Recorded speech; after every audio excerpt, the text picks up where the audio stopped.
Makanya dalam cerita itu pernah Sayyidina Ali itu di satu masjid mubaleknya atau penceramahnya itu cerita neraka. Serunya bukan main. Oh neraka itu gini. Memang neraka itu seru betul. Benda dimasukkan neraka itu jatuh sampai ke Jahannam paling bawah itu nunggu 70 tahun. Bisa dibayangkan kalau kita masuk ke sana itu naiknya kayak apa misalnya. Benda yang dimasukkan ke neraka dijatuhkan itu sampai bawah itu nunggu berapa? Bisa kamu bayangkan kedalamannya. Menghabiskan meteran berapa?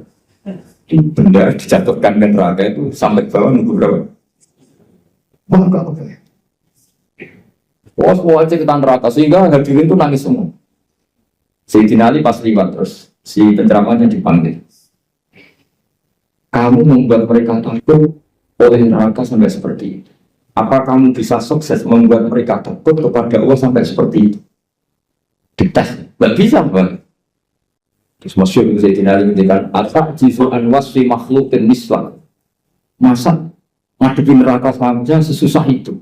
Apapun topnya neraka itu makhluk, sesuatu yang diciptakan. Harusnya kamu lebih takut sama kamu.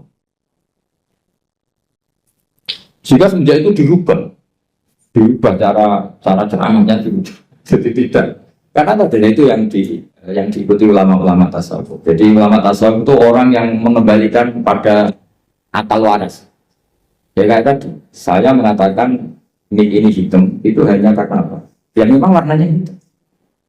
Supaya saya jadi orang waras, kalau hitam saya tak bilangkan hitam, tak katakan hitam. Sama, Allah itu Tuhan. Kapan saja Tuhan, dia sebagai Tuhan. Andai kan tidak menciptakan surga atau neraka, dia tetap sebagai Tuhan. Jadi kesetatusan Tuhan Allah itu tidak bikin neraka atau kita ini adalah orang yang sudah berdiri sama pendidikan. Untuk diangkat dosen apa tidak, kita tetap ngajar di mana saja, kapan. Senyum adalah kebaikan. Bahwa kamu sedang jadi pegawai bank maupun enggak, ya tetap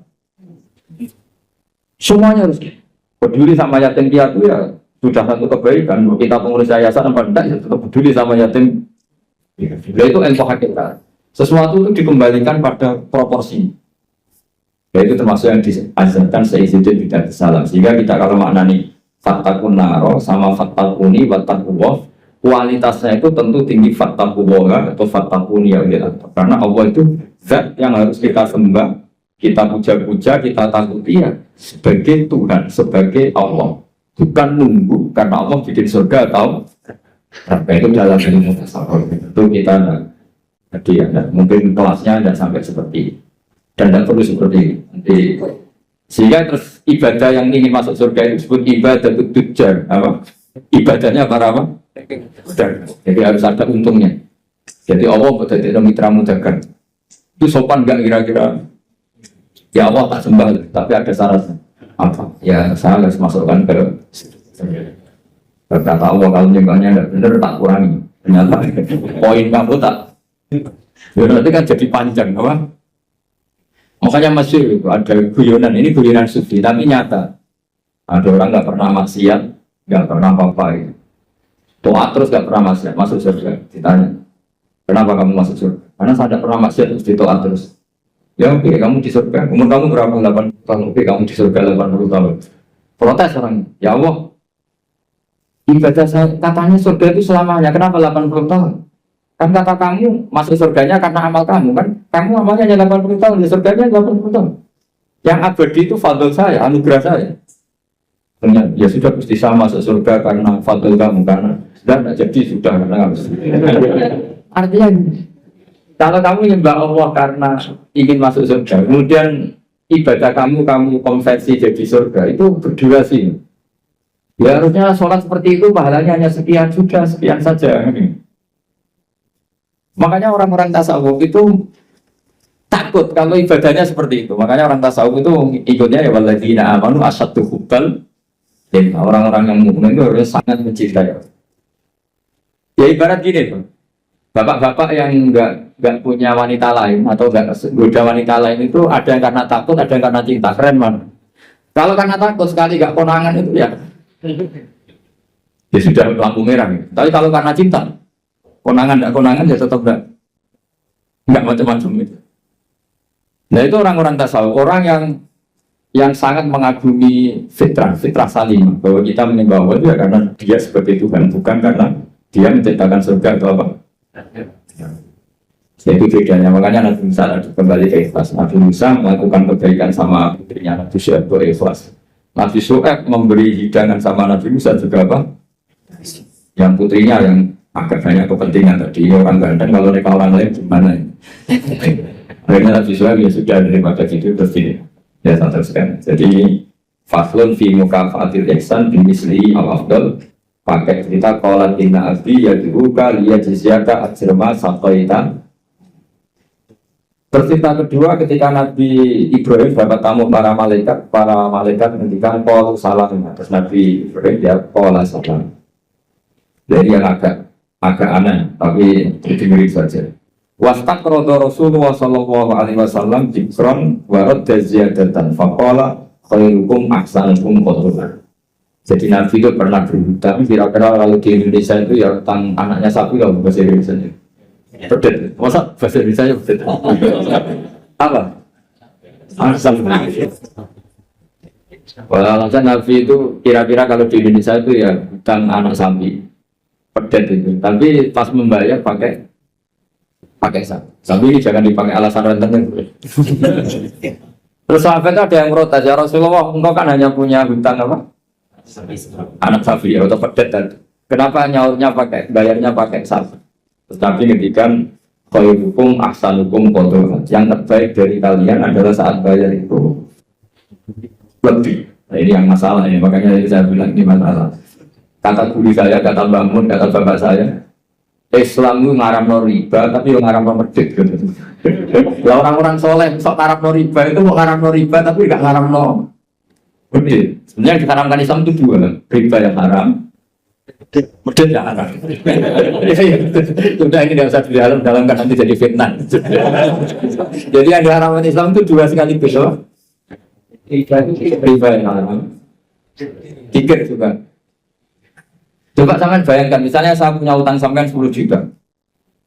Harusnya Januari kemarin harusnya sudah lunas sampai Februari. Jakarta ke sini naik pesawat, nanti saya nelpon ya pakai pulsa. Kirim utusan ya pakai utusan bayar. Setelah itu saya nyaur 10 juta pas. Padahal nagihnya dia ke saya sudah menghabiskan tiket. Berapa? Tapi sampean bisa ngelik, salahnya sendiri nagih, oh ya repot. Sampai nakal ya karena ngelangkai apa? Janji. Pertanyaannya adalah kalau kamu nyaur pas 10 juta itu kerugiannya kan banyak. Tapi kalau kita mengatakan wajib nyaur plus uang kerugiannya, kita nanti mensyariatkan. Makanya sebetulnya Islam itu tadi ya mengharamkan riba, tapi yang mengharamkan itu aja nggak usah dikhususkan nanti jadi fitnah. Tapi yang jelas Rasulullah itu pernah hutang apa? Sapi.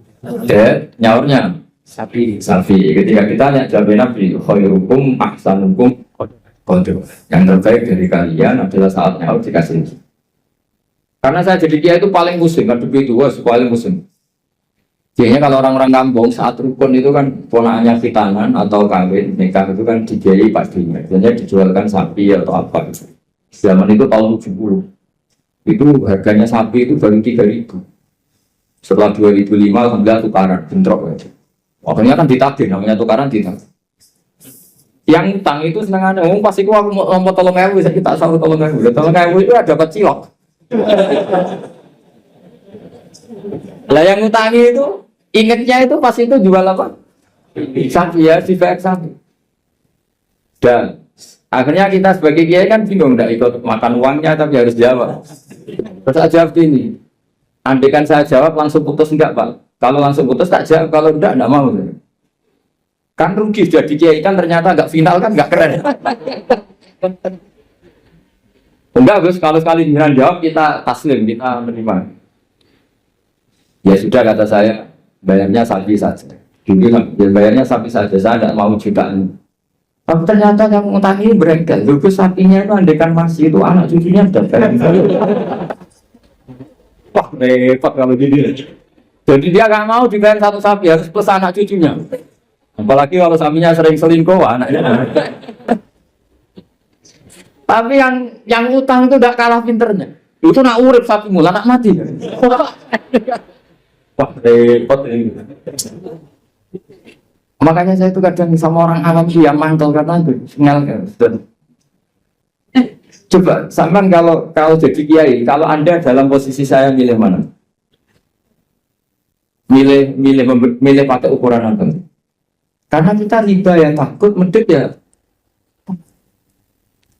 Misalnya saya bilang, ya sudah katanya sudah setuju kalau sudah saya ngomong pasti final ya udah terus. Tak suruh nggak usah. Jangan pakai uang, pokoknya jangan pakai uang. Karena kalau pakai uang itu mesti setelah itu masih denger. Sapi itu harganya beda-beda. Misalnya ditawar 20 juta. Kalau kamu itu sapi itu 1 juta, berarti kurang 5. Ya tak akan ngeleng-ngeleng. Sapinya zaman itu kayak apa yang sudah nunjuk di pasar, ya itu aja dibelikan. Karena kalau pakai uang pasti. Dan nanti yang 20 juta yang bayar dengar-dengar, oh sapi kayak itu hanya 15. Nanti minta susu kan panjang. Jadi susahnya jadi kiai itu di sini. Makanya konversi hutan, saya itu punya geladak itu rumah kuno. Itu dulu beliau saya bikin, itu hanya habis 700 rupiah. Sekarang geladak saya pernah orang antik itu nawar sampai 500 juta. Coba kalau itu dinilai dulu itu hanya 700. Makanya ada cerita. Lalu riba itu maknanya apa? Menambahkan dari nilai intrinsik uang apa-apa. Debat. Udah ini enggak kajian debat tentang itu malah jadi fitnah. Saya pastikan di majelis ini fatwa saya riba yang haram, medit ya. Ini mesti aman deh. Riba yang haram, medit ya. Kita cerita apa? Nabi itu wastak rodo Rasulullah tikron tapi warudnya ziyadatan. Ziyadah di sini itu bukan uang. Di semua riwayat apa? Bukannya pedet, nyaurnya itu sapi, jadi bukan pedet plus uang atau duit itu enggak. Bisa teruskan. Faslun fil ihsan bil gharsi. Jadi ada orang nanam tanaman di mana saja, kemudian kata Rasulullah SAW mengendikane, ma min muslimin yabrisu gharsan ila kana ma ukila minhu sadaqatan wa ma suriqa minhu sadaqatan. Jadi Nabi itu kadang ngendikan wa ma akala sabu fa walahu sadaqah. Tidak ada seorang mukmin atau muslim menanam satu tanaman, misalnya Anda menanam mangga di tengah hutan atau di tanah kamu sendiri, kata Nabi itu dimakan burung ya sudah. Bahkan Nabi itu kan ada yang dicuri juga sudah. Maka sebetulnya sistem pencurian yang seperti itu sebetulnya bisa setengah-setengah dilegalkan. Tapi jangan mengajari mencuri, tapi lagi-lagi jangan mengajari kikir juga. Karena sampai dikatakan mencuri itu juga karena yang punya ada. Makanya uniknya Nabi ngendikan wa ma suriqa minhu ya sadaqah, yang dicuri pun nanti berstatus sadaqah. Tapi ya jangan mobil. Ya yang ingat itu kalau di kampung saya, umumnya kampung masih di kampung. Di kampung itu ada adat unik. Kalau ada orang punya semangka banyak, kemudian ada tukang penggembala ngambil satu. Itu kalau ditabui atau disalahkan, itu orang menyalahkan yang punya semangka. Wong kok medhite ngono kok geger. Ada konsensus, ada apa? Jadi agama itu yang ngaramkan nyuri, tapi juga ngaramkan medhit. Itu jadi perlu dicatat. Coba sama lihat di kampung-kampung, ada orang punya 1 hektar atau 1 ladang, terus punya mangga banyak. Ada yang nyuri 1 digebukin, orang nyalahkan siapa? Nyalakan yang dibukin, menyalahkan yang ini. Nyalakan yang dibukin. Lah yang nyuri yang karwan salah, jadi gak perlu disalahin gitu. Tapi yang jelas Nabi ngintikan kalau ada orang punya tanaman, kemudian dimakan hewan atau dicuri, bahasanya Nabi masih sulit kok. Maka itu menjadi sedekahnya dia. Nah kemudian di fikih itu ada bab yang agak sensitif. Namanya ulima ridho. Ulima ridho itu nggak pamit, tapi kira-kira yang punya pasti boleh, itu boleh. Wah kalau enggak semua dosen, semua kiai, semua santri pernah nyuri kalau itu. Karena gini, misalnya saya akrab, ya saya misalnya akrab sama seseorang, pas di kamar mandi misalnya. Terus saya pakai HP-nya karena penting tak pakai handphone. Itu nyuri apa pinjam? Enggak jawab. Nyuri apa pinjam? Nyuri enggak pamit. Tapi kalau dikatakan nyuri, teman-teman akrab itu kok gitu aja kok. Parah lagi kalau kamu marung, itu di fakir itu mesti nyuri semua. Coba kamu ke warung, terus ada gedang goreng di situ kamu makan. Coba itu apa? Nyuri apa enggak? Dikatakan nyuri itu di depan umum. Dikatakan beli wong belum kamu. Ya. Dikatakan tamu wong itu warung kok tamu. Dan di fakir itu didiskusikan seperti itu. Nah, kalau dikatakan ya coba itu status kamu makan itu apa coba? Ketika Anda makan statusnya apa? Nyuri kan, kalau kebetulan bakulnya pas ke dalam. Loh, nyatanya ada yang nyuri juga, habis 3 bilang 2. Itu seperti itu. Nah di fikih itu sampai jadi debat itu, jadi perdebatan seru itu. Namanya bek mu'ato. Fikih itu bakas bek apa? Mu'ato. Bek mu'ato itu tidak ada ijab qabul, tapi secara adat seperti ya seorang lagi tidak ada ijab qabul, tapi secara adat seperti akhirnya kita ngambil gedang goreng sampai 5. Nanti kelihatan nggak benernya begini, kita punya asumsi, punya estimasi harganya per satu itu 1.000. Ternyata sama bakulnya bilang 5 berarti misalnya 10.000 apa? Kita akan estimasinya 1.000, ternyata diregani 2.000. Kita akan kaget. Jadi lalu pertanyaannya, fakir itu menjawab, lalu yang kita ikuti dengan jadi hakim itu kata balik, penjual apa pembeli? Kita harus sepakat pembeli karena dia yang punya.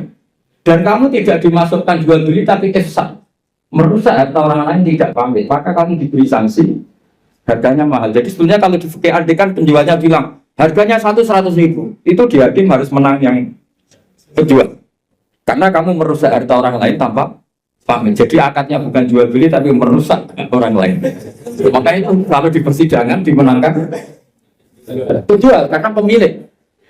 Ya terserah saya, yang punya saya. Mau apa kan kamu? Kamu aja selonang-selonang apa? Makan yang nyuruh.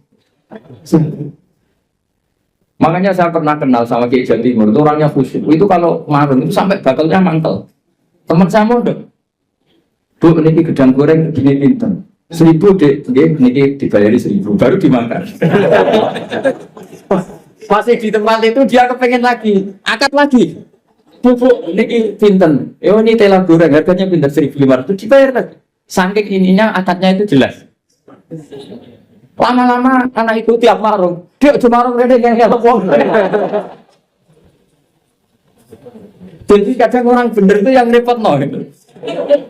Orang bener itu kadang yang repot, tapi itu memang bener betul. Nah, makanya di fikih itu ada bab namanya bab polimaritum. Di kampung itu kalau ada orang punya semangka 1 hektar atau punya pohon mangga, kok orang ngambil 1 pamit mesti dimarahin kalau orangnya dermawan. Cung mono kok paham, kena butuh yang berjutu. Makanya saya katakan nyolong ya haram, tapi medit juga. Ya itu aja, nggak usah berarti Gus Pak ngalalkan nyolong ya enggak. Kamu itu gak menyimpulkan sekacau itu ya enggak seperti itu. Tapi ini saya hanya maknani hadis. Kenapa Nabi ngendikan wa masuri kaum sodako, yang dicuri pun berstatus sodako, karena bahasa nyuri itu bahasa yang sudah ngekot. Dikatakan nyuri karena nyatanya tidak pamit. Dikatakan sodako nyatanya yang punya ini kan dua bahasa paradok. Wong nyuri kok distatuskan sodako. Dari definisi nyuri ya memang nyuri enggak pamit. Tapi dari nyatanya halal karena yang punya ridho namanya sedekah. Kamu milih mana? Bahasa nyuri atau sedekah? Ya nyurinya ya ada, sedekahnya juga ada. Ini jelas, ini hadis sahih. Wa ma sumika minhu sedekah. Terus wa ma akala sabu fa wala sedekah. Misalnya yang makan itu burung atau apa ya juga jadi sedekahnya dia. Makanya di fikih bab paling sulit namanya bab mu'athah. Itu perdebatan Imam Syafi'i dan Abu Hanifah. Mu'athah itu adalah satu akad jual beli yang ditentukan oleh adat.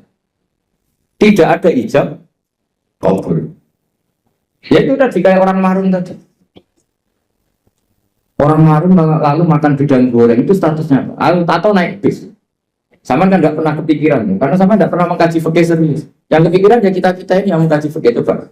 Saya naik bis. Biasanya saya kalau dari Jogja sering ngebis dari Semarang sampai Pandangan, sampai rumah saya itu Pandangan 4 jam dari Semarang. Jadi kalau saya ngajar di sini itu 8 jam.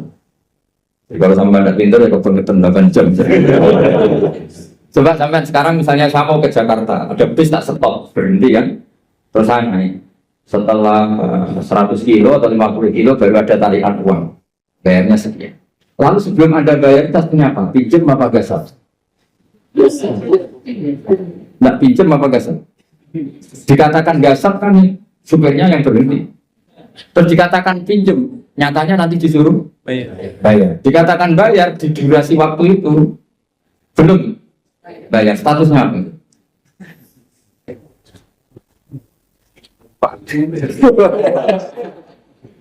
Lah kalau numpang begini, pas 50 kilo sebelum ditarik kondektor kamu turun. Jadi fakir itu punya sekian VR. Makanya di fakir itu mau tidak mau harus ada bab baru. Bab bagaimana transaksi sing lima itu tidak ada akad yang verbal maupun eksplisit, tapi sudah diketahui kali itu pasti itu. Ya kayak tadi, namanya bakul, ada orang makan gedang goreng itu ya seneng karena dianggap dianggap kepayan terus. Tapi yang makan ini masanya punya estimasi, yang mulai masalah kan punya estimasi. Kemudian asal ngulik pas 2.000, ternyata di luar dugaan harganya 5.000. Makanya kalau kita sebagai kiai, saya sering punya santri yang pedagang gitu. Mesti pesan saya, tolong tarif harga itu dikasih. Makanya kayak warung Padang, beberapa warung yang sudah gitu, pasti didian dia itu disuruh apa, nulis apa? Tarif apa? Harga. Karena kalau kata-kata terus kan capek ini yang bakulnya. Ampun tuh dia kalau berdiri bener gedang goreng ini harganya berapa? 1.000 dibayar.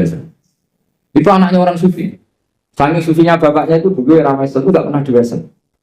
Karena bapaknya itu orang sufi. Nanti kalau Wesel itu uangnya ketukar sama uangnya orang lain, itu yang dikasihkan dari uang saya, tapi uangnya orang sufi.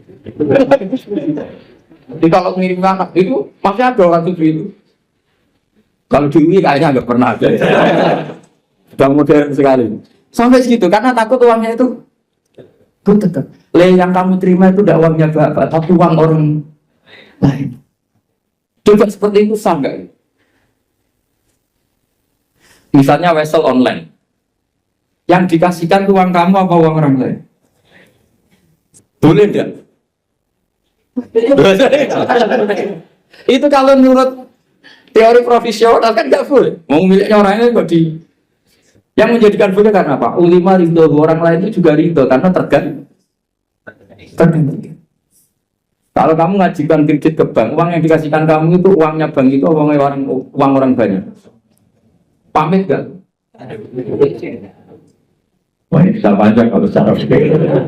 Makanya fikih itu ada bab nanya bab ulima ridho, ada transaksi yang tidak eksplisit juga agak verbal, tidak ada ijab kabul, tapi ulima ridho. Kira-kira orang itu. Jika di kampung-kampung menurut saya adat itu bijak sekali. Kalau ada orang penggembalaan, tapi kalau dosen ya jangan, kalau kiai ya jangan. Itu kalau ngelak ya ngambil juga milik orang yang banyak. Jangan yang orangnya miskin punya pohon hanya satu, yang kira-kira punya banyak diambil. Itu kalau yang punya dipamitin. Pak, tadi saya ngambil di ganjengan itu gimana? Ngomong kok pamit ya cocok. Karena dianggap satu sepele yang harus diridhokan. Akhirnya gara-gara pernah satu itu nggak perlu pamit, yang lainnya ikut-ikutan. Lah yang mulai banyak itu yang belum tak kayak gitu. Jadi kalau satu dua kan dimaklumi. Jika dalam tradisi ilmu tasawuf itu kalau sholat ya sholat saja. Kriminal besar kalau dalam ilmu tasawuf orang sholat ingin masuk surga itu kriminal besar itu kalau dalam ilmu tasawuf. Makanya masyhur itu kan Nabi Isa disuruh sama Allah, kamu sana ke gunung sana. Pertama ketemu masyarakat yang sholat terus ibadah terus sampai kurus semua. Ditanya, kenapa kamu ibadah sampai kurus seperti ini? Karena kita ingin masuk surga. Kata Nabi Isa, ibadah itu tijar. Ini ibadahnya pedagang. Kalau melakukan sesuatu harus dapat laba. Komentari ibadah itu tijar. Terus jalan lagi, ketemu orang yang sama, yang kurus, yang ibadah terus. Ditanya, kenapa kamu ibadah terus? Kita takut neraka. Kata Nabi Isa, ibadatul ibadah. Ini ibadahnya para budak. Jadi melakukan pekerjaan karena ketakutan. Dia majikan, dia rektor, dia pimpinan. Itu namanya ubah, itu budak. Takut ditegur dosen, ditegur atasan. Terus Kelompok ketiga itu orangnya happy. Coro Jawa itu badannya klemis, klemis itu nyaman. Air mukanya ya nyaman, fisiknya ya nyaman, ibadah ya nyaman. Ditanya, kenapa kamu nyembah sama Allah? Karena rindu, karena senang. Nabi Isa ikut gabung ini. Ibadatul muhibbi, bahasanya orang yang dicintai. Karena sebetulnya Allah itu yang tersinggung. Masyhur itu dalam riwayat hadis qudsi Allah ngendikan gini. Ada orang soleh ibadah terus. Kenapa kamu nyembah saya? Ya karena saya ingin masuk surgamu ya Allah. Yang satu ditanya, kenapa kamu nyembah saya? Saya takut nerakamu ya Allah. Dikata Allah, laulam akhluk jannatan wala naran alam akun ahlan an uto'an. Itu masyhur. Sama harus hafal hadis itu supaya nanti ikhlas. Ya dihafalin aja, gampang hafalannya. Laulam akhluk, andai kan saya tidak menciptakan, akhluk itu mutakalim, jannatan, saya tidak menciptakan surga wala naran dan tidak menciptakan neraka. Alam akun ahlan an uto'an. Apa tersaku itu pantas buat sembah. Jadi tetap pantas sih.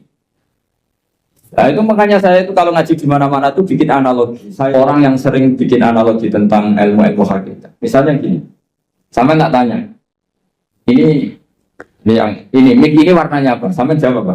Hitam kan? Minta bayaran apa enggak? Enggak kan? 1 tambah 1 itu berapa? 2. Kita biasa ikhlas mengatakan 1 tambah 1 2. Tidak bilang gini, kalau dikasih 1 juta tak jawab 2, kalau enggak tak jawab 4. Enggak begitu kan? Artinya kita sering ikhlas mengatakan 1 ditambah 1 2. Itu ikhlas sekali. Enggak ada yang bayar yang jawab 2. Tapi kenapa saat Anda mengatakan Allah Tuhan juga itu hakikat, nunggu digajar surga? Itu kan kacau sekali di dalam. Kita sering ikhlas mengatakan kebenaran. Misalnya 1 tambah 1 2. Ini meja warnanya hitam. Ikhlas enggak teman? Ikhlas. Tapi saat Anda mengatakan Allah itu Tuhan, minta surga. Ya tapi maklum kamu tidak usah ke sana, nanti gak jadi dosen jadi wali nanti repot. Nah ini cerita aja, cerita bahwa dosen juga bisa jadi wali. Tapi nanti kalau latihan ya itu tadi, gak usah gaji, gak usah penghormatan, gak usah macam-macam. Bisa masalah kan, masalah di rumah, maksudnya gak masalah di kamu. Tapi itu memang latihan, ilmu itu harus dilatih. Sehingga kita ini sama Allah malu. Malunya adalah saat kita mengatakan 1 tambah 1 2 tidak karena upah, hanya karena ingin kita ngomong hakikat. Hakikatnya memang 1 tambah 1 2. Nah Allah itu hakikatnya Tuhan. Di mana-mana Tuhan itu ya layak disembah. Makanya kata Allah, nanti kan saya tidak menciptakan surga atau neraka, apa lalu kamu tidak nyembah saya? Bisa saja orang ini jawab, ya udah lah Gusti rugi ngapain? Ini kan masalah gitu deh. Makanya sebenarnya Allah itu tersinggung sama orang-orang yang nyembah karena surga atau karena. Tapi karena Allah itu zat yang baik, meskipun tersinggung itu ya baik-baik saja. Ini bedanya Allah sama makhluk. Artinya Allah itu zat yang sangat Rahman, sangat Ghafur. Meskipun tersinggung itu ya nggak apa-apa, tetap mengapresiasi ibadahnya orang-orang, kemudian diberi pahala apa. Maka dalam cerita-cerita sufi itu masyhur itu. Suatu saat Rabi Adawiyah itu bawa api, bawa oncor. Kalau dulu itu oncor. Ngerti nggak apa? Obor itu. Yang satu bawa air 1 gelas. Ditanya, kamu mau kemana? Mau bakar surga dan memadamkan neraka. Kenapa? Doanya Rabi'ah yang paling masyhur gitu. Ya Allah, jika saya menyembah Engkau karena ingin masuk surga, haramkan saya selamanya tidak akan masuk. Dan jika saya menyembah Engkau karena takut neraka, neraka akan saya isi sendiri. Tidak usah diisi sama saya saja. Karena ini sudah ilah dari jati hakikat. Kalau kita bisa mengatakan 1 tambah 1 2 itu ikhlas tanpa presentasi apapun, kenapa mengatakan Allah Tuhan nunggu digaji surga? Jangan-jangan di hati kita kalau nggak ada surga kita tidak mengatakan Allah itu Tuhan. Jangan-jangan kalau kita tidak jadi dosen UI tidak peduli sama perjalanannya Islam di Indonesia. Jangan-jangan kalau saya nggak dikiaikan di UI saya tidak peduli sama perjalanan Islam di Indonesia. Itu kan lama-lama gitu. Saya senyum karena profesi saya pramugari. Di rumah kan tidak pramugari lagi, maka nggak perlu senyum. Kasihan suaminya tuh. Maka bahaya sekali kalau seperti itu. Dosen di kampus pengajar, di rumah tidak pengajar tapi penghajar. Itu nggak boleh seperti itu. Kalau dosen di kampus harus dosen di rumah. Kalau senyum di pesawat harus senyum di rumah, karena senyum itu kebaikan. Kalau di pesawat baik ya di rumah baik. Ngajar itu kebaikan. Kalau di kampus baik ya di rumah. Allah itu Tuhan di mana-mana, Tuhan kapanpun sebagai dikatakan oleh Sayyidina Nabi Sallam. Beda ada cerita. Ya ulang lagi ya, kelebihannya kitab ini adalah misalnya satu cerita yang linear, tapi nanti menjadi kesimpulan hukum. Kita tahu Nabi Musa itu orang Israel yang hidup di Mesir. Mesir dulu bahasanya Al-Qibti. Makanya sekarang jadi Egypt. Jadi kalau dulu orang Arab dulu bilang apa Al-Qibtiyah, apa Al-Qibtiyah. Sehingga kalau mengistilahkan di antara istrinya Nabi namanya Maria Qibtiyah. Artinya berbangsa apa? Mesir. Jadi bahasa Mesir itu sebenarnya salah karena Misro itu artinya kota. Namanya itu ya Qibtiyah itu. Kalau Misro itu namanya kota. Nabi Musa hidup di Mesir, kemudian dianiaya oleh Fir'aun ini, kemudian beliau mau dibunuh, melarikan diri ke Madian. Melarikan diri ke Madian ini dirawat sama Nabi Syuaib. Nah, asal mula cerita, beliau di kawasan Madian, saya pernah jual di Musa itu sekarang ikut di Jordan. Jadi Madian sekarang itu ikut mana? Jordan. Saya pernah ke sana di Wadi Musa. Nah, beliau pas di situ santai-santai terus menemukan wajah ummatan minan nasi yaskun, orang rame-rame mengambil air terus wajah min dunihi mur'ataini apa? Tayyidan. Qala ma khatbukuma terus qalata la nasqi hatta yusdira ri'a'u wa abuna syaikhun kabir. Terus ada orang apa ngambil air terus di antara mereka itu ada dua perempuan. Tidak usah diteruskan cantik apa enggak karena Nabi itu enggak boleh jelalatan. Tapi yang jelas cantik. Karena putrinya Nabi itu enggak boleh jelek. Bukan, memang gitu Allah itu punya sunnah unik. Jadi istrinya Nabi, putrinya Nabi itu enggak boleh jelek. Karena nanti jadi makludan di taubah, jadi sasaran bulian. Jadi mulai dulu mengaturannya gitu. Enggak tahu saya bikin aturan siapa, tapi memang seperti itu. Sehingga kalau dalam tradisi kiai katanya marisi Nabi ilmunya susah, penting marisi punya istri cantik. Karena nggak ada Nabi yang istrinya jelek. Tapi kalau dosen boleh karena takdir. Karena ulama itu harus satu. Jadi pada marisi yang lain-lain itu berat ya sudah. Gitu. Akhirnya ini cerita, tapi ini nyata. Akhirnya ditanya sama Nabi Musa, kenapa kamu tidak ikut berebut ngambil air karena air di sana susah. Terus saya tidak bisa, kita ini perempuan kalau berebut pasti salah. Dan kita harus kerja mengambil air sendiri karena wa'abuna syaikhun kabir. Kita punya orang tua sudah sepuh, sudah tua. Karena Nabi ini orang yang punya mukjizat, terus Nabi Musa ada batu besar gitu, cara Jawa diangkat, digerukak, cara Jawa diangkat, kuat terus mengeluarkan air. Akhirnya sudah kamu ngambil air di sini kata Nabi. Setelah itu beliau diam di tempat itu lagi, dua perempuan tadi pulang. Setelah pulang bilang ke abahnya, saya tadi ketemu seorang pemuda, lah ini kalaunya ada katanya, ganteng. Jadi ini agak karena ada Nabi, yang dua perempuan tadi ada Nabi. Jadi nyifati cowok itu, saya tadi ketemu pemuda, ganteng, baik. Terus sama Nabi Syuaib, sudah kamu panggil lagi. Orang itu telah berjasa sama kamu panggil lagi, kita kasih sesuatu. Artinya terus ini dibabkan oleh Sayyidina Nabi Sallam. Adatul akhyar, tradisi orang-orang baik itu mukafa'ah, memberi imbalan sama yang berbuat baik. Jadi nggak bisa kita cara Jawa modal matur nuwun itu nggak bisa. Jadi itu keliru, itu nggak modal itu. Ya. Sehingga dibabkan faslun fi mukafaatil ihsan fi misli al-afdolah. Jadi bab seharusnya seseorang itu membalas satu kebaikan dengan yang setara atau syukur-syukur lebih. Singkat cerita, akhirnya putrinya Nabi Syuaib kembali lagi ke Nabi Musa. Saat itu Nabi Musa sedang bertarung dengan dirinya. Beliau berdoa gini sama Allah. Ya Allah, saya ini orang baik. Jadi ngaku orang baik itu boleh asal baik betulan. Saya ini orang baik. Tapi saya ini butuh sesuatu. Tapi kalau saya minta sama yang saya kasih upah itu nggak baik karena saya nanti tidak ikhlas. Tapi nyatanya saya butuh. Pas bergumam begitu, putrinya datang. Terus bilang inna abi yad'uka liyajziyaka ajra ma saqaita lana. Jadi apa? Lebih vulgar. Jadi ini tradisi Nabi sama Anda itu beda. Misalkan lagi ini sambil latihan bahasa Arab sama latihan filsafatnya orang-orang baik. Putrinya Nabi Syuaib itu tidak Nabi, sehingga kalau ngedikan lebih kasar. Bapak saya mengundang kamu supaya memberi opah atas apa yang pernah kamu lakukan. Jadi pada kalimat ajroma saqaitalan pakai kata ajrum, ujur, opah. Padahal Nabi Syuaib tidak mengajarkan seperti itu. Setelah diceritain putrinya, tolong orang itu panggil. Saya ingin mukafa'ah, saya ingin membalas cinta. Tapi oleh putrinya itu dibahasakan apa? Upah, jadi lebih kasar kan. Terus singkat cerita Nabi Musa ikut pulang karena beliau nggak tahu jalannya, beliau di belakang.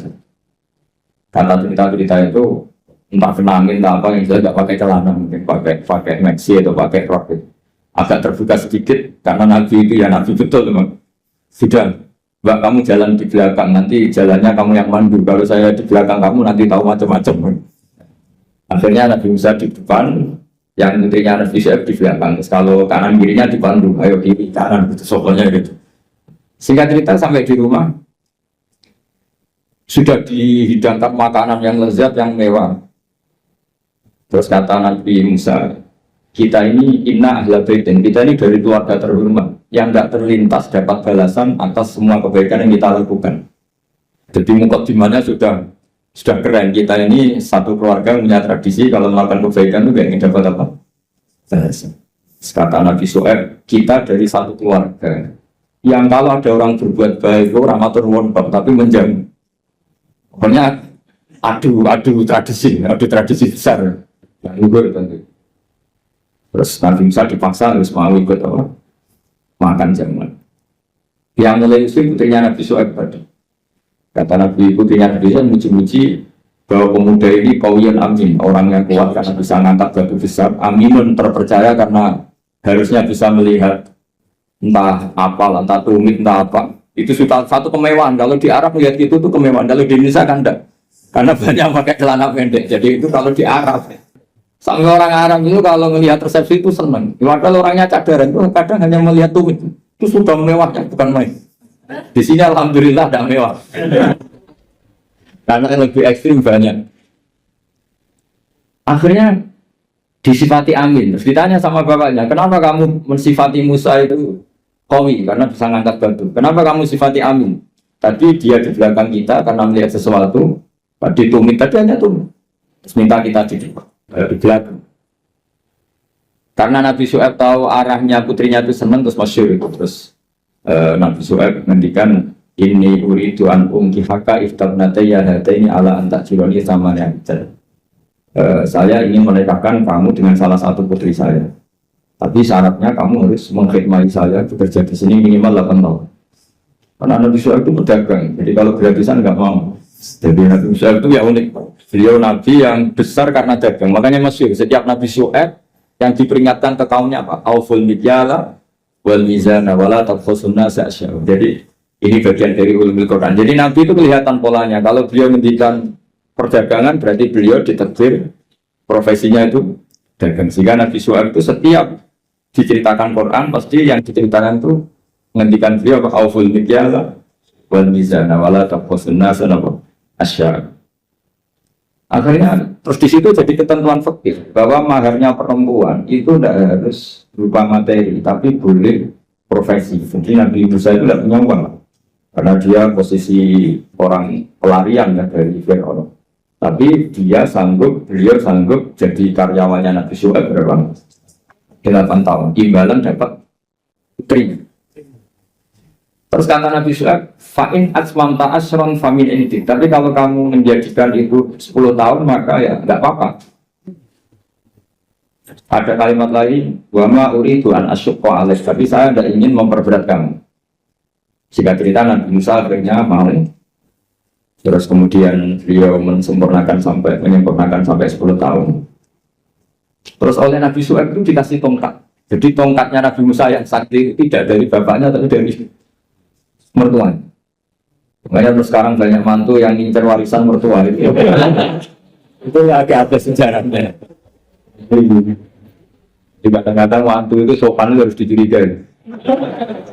Kan biasanya orang-orang sukses itu anaknya di Jakarta di mana-mana ada satu mantu model balsem dapat warisan.